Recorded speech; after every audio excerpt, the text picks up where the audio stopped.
Well, hello everyone. I'm Sam Valenti, and today I have the amazing honor of being joined by a Billboard chart-topping artist, Grammy Award nominee, Emmy Award winner, and a great humanitarian, the one and only Taylor Dayne. Taylor, it is such an honor to be talking with you today.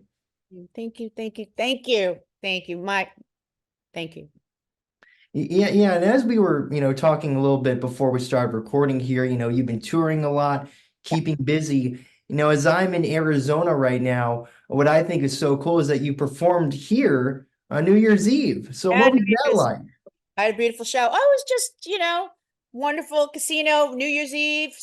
It had some great friends that, live in Scottsdale and came in, and it was great to share it with some family. But, the fans were incredible, sold out. We did great. Love it. New Year's Eve. Yeah, Happy New Year. yeah, absolutely.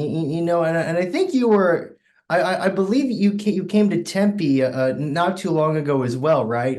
I think there was like a festival. That was a festival of art. Yes, that was on a freestyle tour. I'm pretty sure I was joined. That was one of the bigger. Yeah, we were at the bigger arena there. Yes, yes, yes. You're right, though. You're right. I just Arizona. think I that's love so Arizona. awesome. Yeah. Arizona's a great place, right?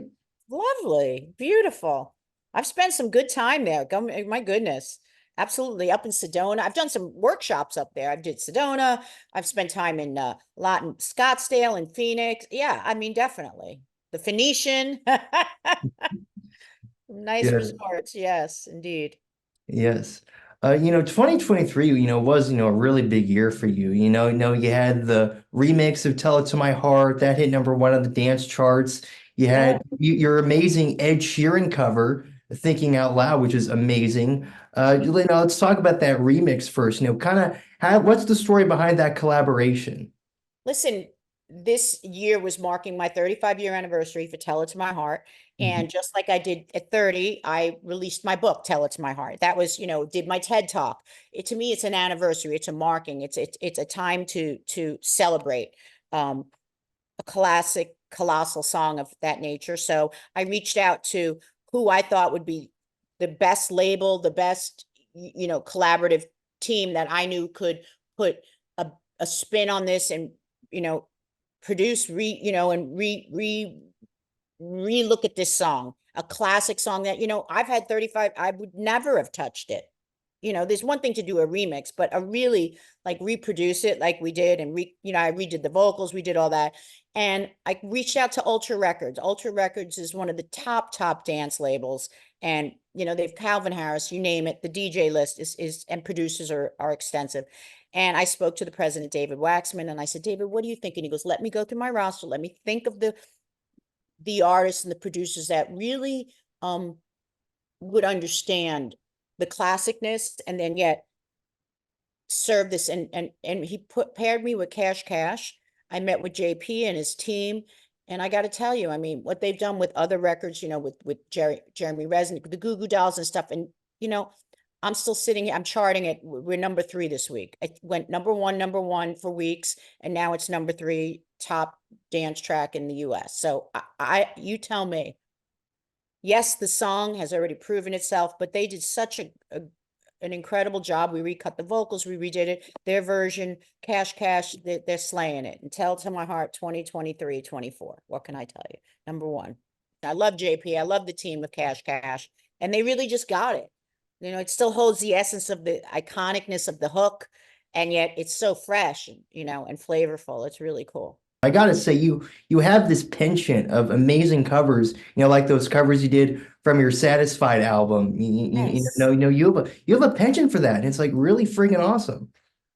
I'm glad that's a great question, and it's an interesting statement because, like, as an artist, as a singer, you see, I'm a vocalist first, and writing was something that wasn't how I started. I wasn't a singer-songwriter. And my job as a vocalist, and a great vocalist, is to interpret things. And as you see with the Ed Sheeran, as you see on that other record on Satisfied that you're talking about, looking into that song of the Chili Peppers, right? I did Under the Bridge, and I did A Fool to Cry from the Stones. It's taking another perspective, a male perspective, and then seeing how does it fit into my heart, my story. How can I interpret that story? Um, And here you go with Ed Sheeran, one of the great writers and artists of today, of now.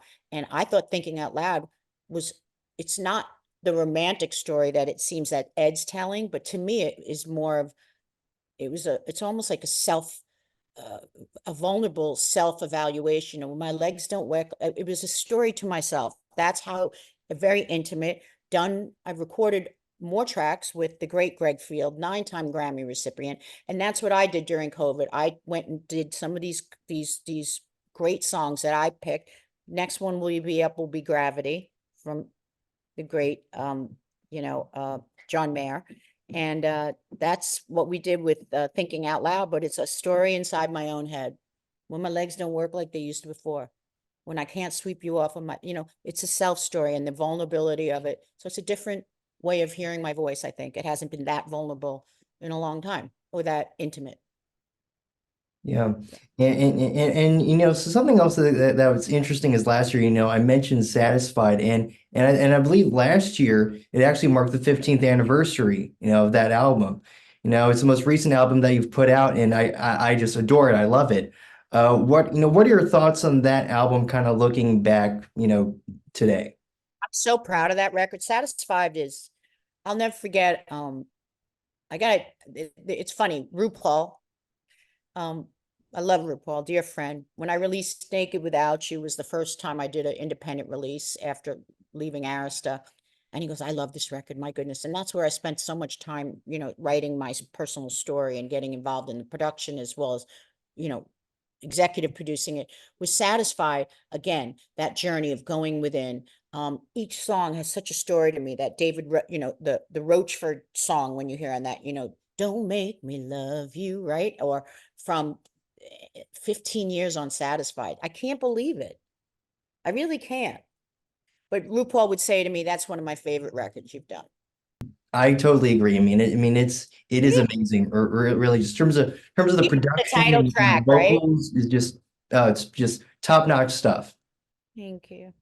Yeah, I've worked with the great Mike Mangini on that. And, from Joss Stone to this. Yeah, there's some really great, some of the songs written on that. One of my favorites, Born to Sing. And then, yeah, Whenever You Fall. Yeah, there's some great, yeah.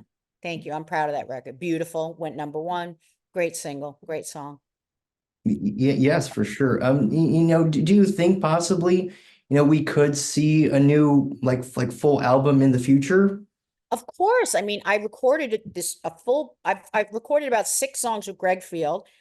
One of them, Thinking Out Loud. The next single that will be coming out will be Lose You to Love Me, Selena Gomez. Unless we go with Gravity first, John Mayer. We did a full, so the music has been done. Music is there. The recordings are in the can, and we are just, it's just a different world right now when it comes to putting out records versus singles. We're trying to, it's a singles world, but I have the music, it's recorded, and I'm very proud of it. And yes, so the next one will be Lose You to Love Me, if not Gravity. Now, something that I think is really cool about your career is in addition to making, this amazing music, you've also done acting and stuff. And I went deep into the YouTube archives and I found you had this recurring role on this Showtime series called Rude Awakening with Ooh. Sherilyn Fenn, and so really cool stuff. What was your That experience? was okay. That's original. Okay, so that's an original show. So when you started seeing, I think we started that in 97, 98, maybe 98, 99. I shot that. That was the first unscripted series written for Showtime. The first. Then was Weeds. That was how beginning that was. But what a great role. Yeah. And Sherilyn Fenn and Vanessa Redgrave. I mean, there was some really top-notch, incredible people on. Even Roger Daltrey had a reoccurring role on that. It was really something. Really something. Yes, that was the first scripted series that for Showtime. Yeah, amazing.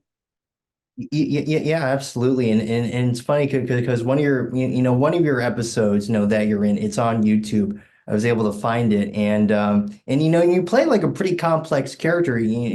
Every character, she's going through a lot and stuff. But gosh, you do an amazing job. Like Yeah. it's really freaking good. I was like, I remember watching that, and I was like, I want to see you in more stuff. Yeah. Well, I mean, from there, I mean, it was an interesting time, like the music industry was really starting to Napster started, you're talking about the very late 90s. I started doing a couple of films. I did a film called Stag. I started, really kind of moving into TV and film because music, we started, it was getting infiltrated with Napster and, streaming and singles. It was just starting.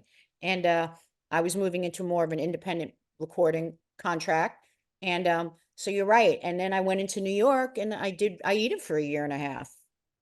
That was when I went on Broadway. So it was 2000, 2001. And then the world kind of changed. So yeah, film, television, I did that. I went there, did that, been doing that.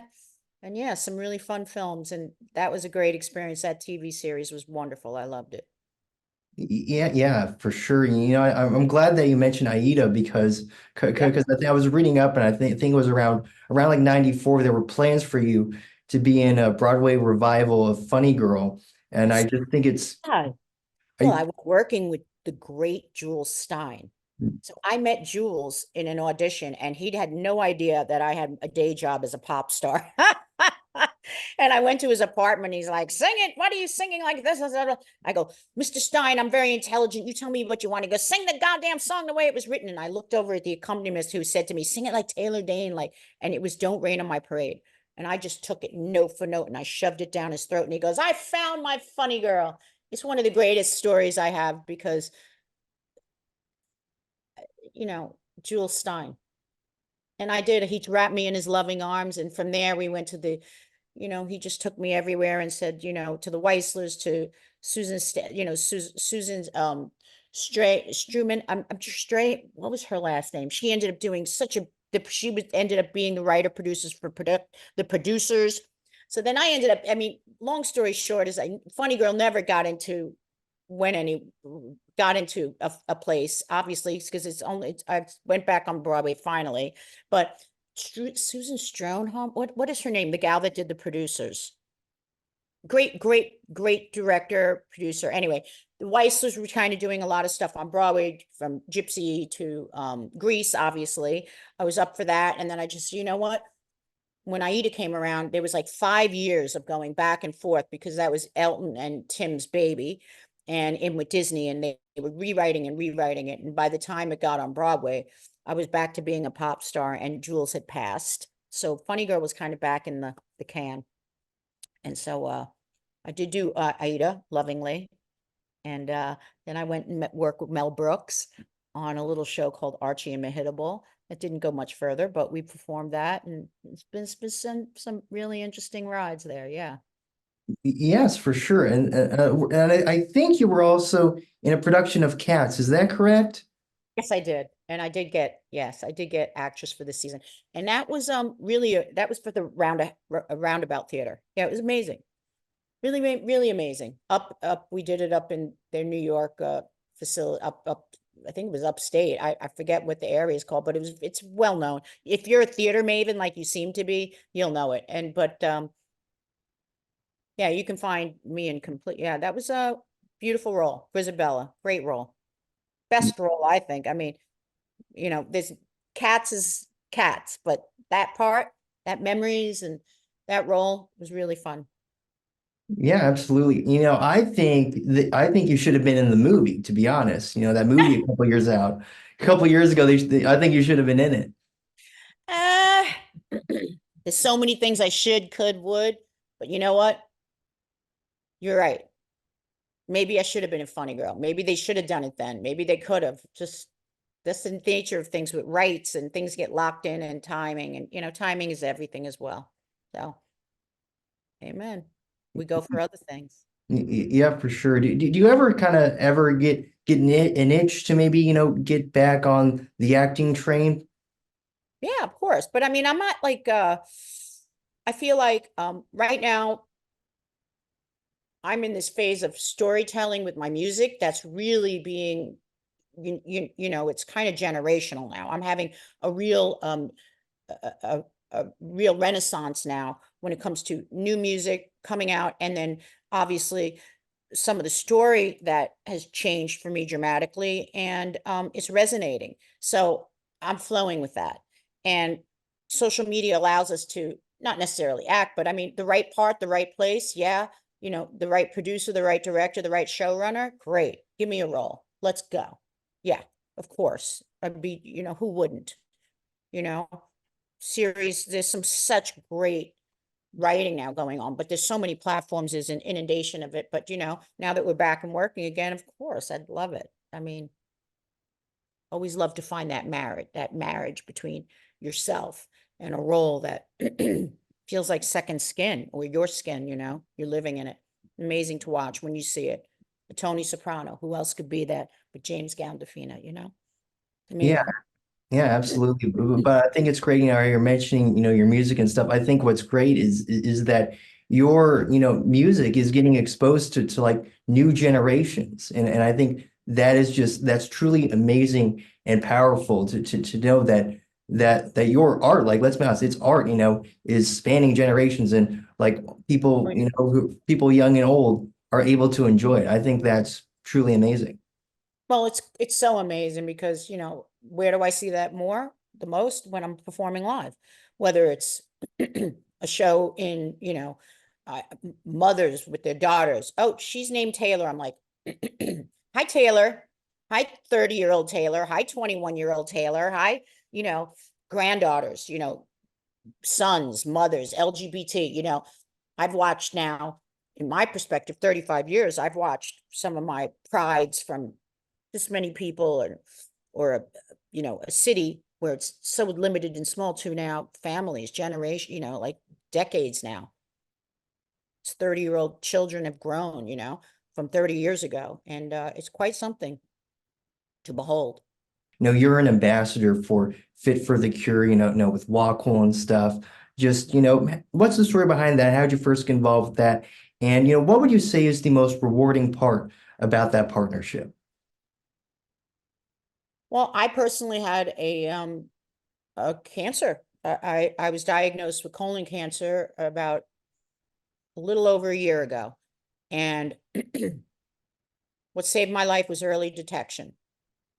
Bottom line, twice, I go biannually for colonoscopies because when I went in at my 50-year-old, at the 50, let's go in and do your checkup, they probably removed a more enormous amount of polyps than is normal, more than one. So obviously I was put on that radar and it was my job then to stick with doing my regular examinations and my tests. Not fun. Didn't know much about colon cancer, to be honest with you. It was just part of a checklist, like a mammogram.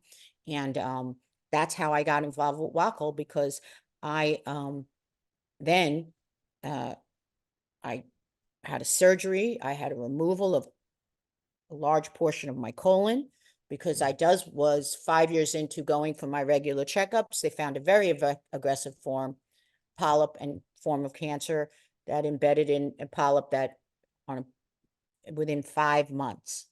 So this is how quickly this goes. And I happen to be very lucky that I do my tests every 6 months. I had not one symptom, nothing like that. But the doctor said, you have 2 weeks to let me know before, make a decision if you want to cut your entire colon out or you want to do a colectomy. Hold for Alba. Click. That was it. Everything started. And when I got on the other side of it, through the surgery, through the infection, through the abscess, through everything that took place after that, 2 months later, through losing 20 pounds, through, I had cancer. I had something to say, but I didn't really know that until I went on. I spoke out loud about it, and people wanted to know, from GMA to getting out of the house, getting out of the hospital, and it just kind of went from there. And Wacol had seen me speaking about it, and a conversation about colon cancer wasn't really. We speak about breast cancer a lot more, and it was just kind of I had it. I don't know. I said I had no symptoms, and then we lost Kirstie Alley, and we lost some younger people to this disease. Like, this is not something that was talked about a lot. So it was a natural partnership because when they came to me, they saw me talking about it on I'm not sure, I think it was GMA. And they said, listen, Fit for the Cure has been working with the Susan G. Komen Foundation for 25 years, Walk Hall, and we would love for you to be our brand ambassador. And would you consider doing some store at Dillard's, one of our stores where we Walk Hall, and really let women know we're here for them. We're going to give back to breast cancer awareness, and we want to do that with doing free fittings for bra fittings. And when they said that, I was like, my God, I remember when I finally got a proper bra fitting, it was life changing. And believe it or not, it was only about 15 years ago. So many women are incorrectly fit. And God knows those that have watched, Oprah talk about it, it's so true. And these are things that just aren't openly discussed. And now with these platforms. So it's been an honor to work with Walk Whole. It's been an honor doing these in-store appearances at Dillard's and going on, because these women line up. They're getting, free breast examinations in the sense on one level, but they're also getting free bra fittings. They're also making donations to the Susan G. Komen Foundation for Breast Cancer Awareness, and obviously, the foundation. And it's a win-win. And I love talking to these women, and I love meeting them, and I love sharing my story. And it's just another story that we get to share. And I say, go get your colonoscopy now. Stop waiting. Stop thinking it's not something you got to think about. Because definitely, I had 2 weeks to live, meaning it would have spread that quickly. So early detection is everything. You got to be a warrior for yourself. You got to take care of yourself. And that's my story is your wealth is your wellness, your health. And so much more comes then from that. So take care, put your mask on. And that means do your tests, do your screenings, make sure you take care of yourself first, or nobody will be taken care of. And women, so we always put that on the back burner. I tell you, life gets in the way a lot. I like the point that you made about how you're able to share your story with people, and then people. I'm sure that people have told you their stories. I just think, human nature is we do things and we get busy in our lives, and now we have more distractions than ever. And if you have one child, okay. If you have two, I was a single mom with twins. I get it. Like, I happened to go in for a colonoscopy, and then I had to go in again. They couldn't even believe how many polyps. And I was like, do a DNA check. Like, all the things like, I don't have cancer in my family. I don't have colon cancer. I don't have, and these are just things that I just kept putting off and putting off. We get busy or just distracted or get caught up in our lives. And I know it's a financial thing, and it's, again, it's healthcare and it's wellness, and it's taking care of yourself. And I try to talk about that and saying that if I don't feel like this, I don't have the energy to do that. And that means get on stage and have the energy to share with you. And that's what I want women, the takeaway for women and people and anybody. The takeaway is your wealth is your wellness and your health and your energy, because that's what you get to share with people. Yes, 100%. And now just real quick, last question here. What are the biggest goals that you have for 2024? Well, I can't say for sure I know yet. I'll see you on February 14th. I'm taping with Kelly Clarkson. Can't wait to sing with that bird. Beautiful, incredible Kelly. I'll be releasing the second single, whether it's Lose You to Love Me, part of that album that I did after I'm Still Riding. We're still in the top 5 with Cash Cash, Tell It to My Heart with Taylor Dayne. I'm still riding on that single right now. It's incredible. And pushing that more internationally. My Love Me tour starts February 29th. I'll see you there, and I'll be joining Harry Connick for Mardi Gras. And if anybody's coming to Mardi Gras, February 11th and 12th, I'll be in the parade for Orpheus. I'll be the queen with the, I'll be there, which will be a lot of fun. And we're just moving forward, new music, and continue and start that tour. I have 3 Dillard's events coming up in-store appearances. So really just check the websites, check out the dates. And I have 1 in February and 3 in March. And so I'm working my Dillard's appearances in at the same time. And really, I'll be in the spring campaign. I'm in the spring campaign now for Wacol. And I'm just, it's wonderful. really, for the Fit for the Cure campaign. Get on that and really set up your free bra fitting. It's incredible. Yeah, yeah. Well, you have quite the year ahead of you, Taylor. It's Yeah. definitely a productive year. Very productive. Yes, absolutely. Well, just gosh, thank you so much for letting me have the opportunity to talk with you today. Just as a Pleasure. huge fan, I know of your work. Thank, It's just truly an honor. thank you. Thank you so much. Wow.